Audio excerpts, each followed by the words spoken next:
HONOR Magic 4 Pro Full Review. Taking pictures is like magic.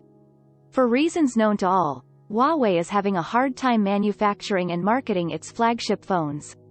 As a result, HONOR broke away from HUAWEI and became an independent brand. This Magic 4 Pro is also the first HONOR phone we have reviewed since HONOR became independent. How far can the reborn HONOR Magic 4 Pro go? Let's take a look. The design of Magic 4 Pro is familiar to us. As with its predecessor, the camera module is centered in a circle, a design HONOR calls Eye of Muse. This symmetrical design is very different from other phones, so you can tell at a glance that you are using a HONOR flagship and not another brand of phone. The Magic 4 Pro we got is cyan, and the glass back panel looks great in the light, just like ceramic. Of course, to keep it beautiful, you have to wipe it very often. The top and bottom bezels are flat. The SIM card slot is at the bottom and supports 2 SIM cards. There is IR emitter, NFC, stereo speakers, ultrasonic fingerprint recognition, IP68, but no headphone jack. However, the Google mobile services you care about is available on this HONOR device.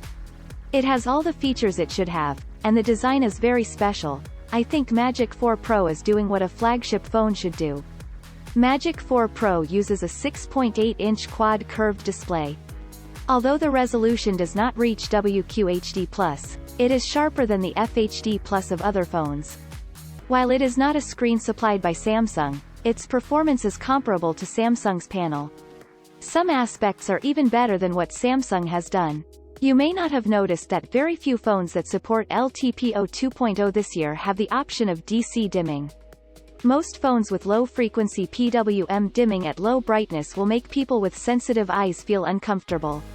But Magic 4 Pro's screen supports 1920 Hz high-frequency PWM dimming, which will not make the display worse like DC dimming, but also more eye protection than low-frequency PWM dimming.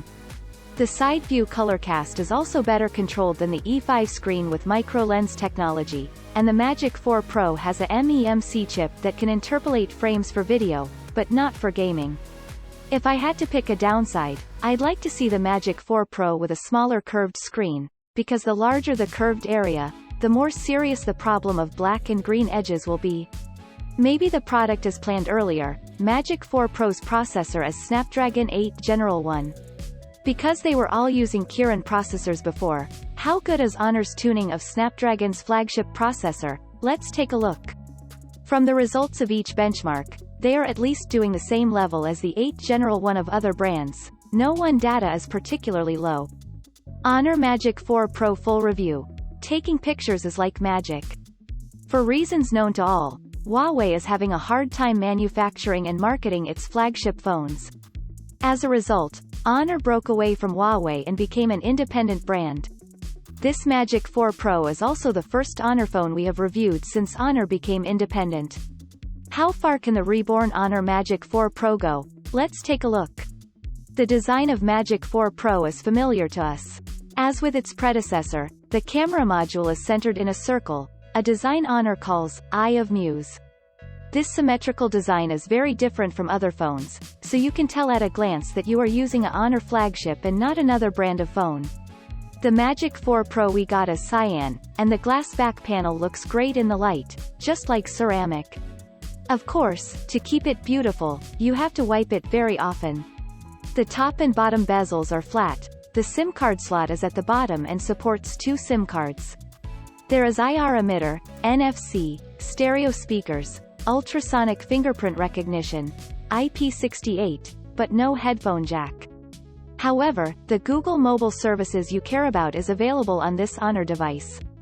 It has all the features it should have, and the design is very special.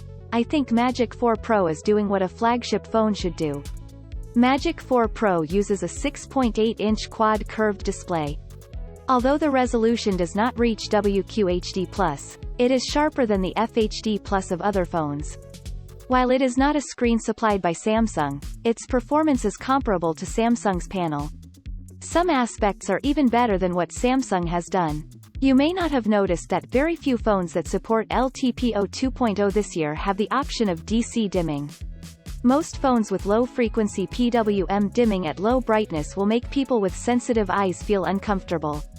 But Magic 4 Pro's screen supports 1920 Hz high-frequency PWM dimming, which will not make the display worse like DC dimming, but also more eye protection than low-frequency PWM dimming. The side view color cast is also better controlled than the E5 screen with micro-lens technology, and the Magic 4 Pro has a MEMC chip that can interpolate frames for video, but not for gaming. If I had to pick a downside, I'd like to see the Magic 4 Pro with a smaller curved screen, because the larger the curved area, the more serious the problem of black and green edges will be. Maybe the product is planned earlier. Magic 4 Pro's processor is Snapdragon 8 General 1. Because they were all using Kirin processors before, how good is HONOR's tuning of Snapdragon's flagship processor? Let's take a look.